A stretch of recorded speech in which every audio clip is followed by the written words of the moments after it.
कैसे हैं आप? उम्मीद करती हूँ आप सब ठीक होंगे। आप देख रहे हैं देसी कुकिंग। और थोड़ा होली बोलो, कुछ ही बोलो ना। हाँ, आप देख रहे हैं देसी कुकिंग इन यूरोप। तो हम लोग दिल्ली से सर्बिया की तरफ, तो ये व्यू देख लें आप। रात का टाइम है, जंगल में बैठे हुए हैं, बच्चे साथ हैं, बारिश भी हो रही है और मुसाफिर भी हमारे साथ काफ़ी हैं। ये जी हम लोग डंकी लगा कर आ रहे हैं बड़ी मुश्किल से। बारिश तेज़ ना हो, बारिश भी बहुत हो रही है।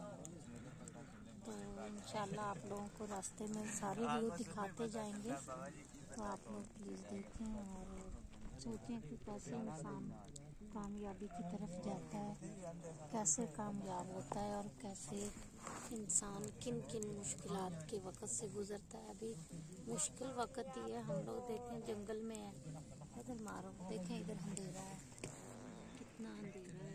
नीचे वाली साइड पे मारो,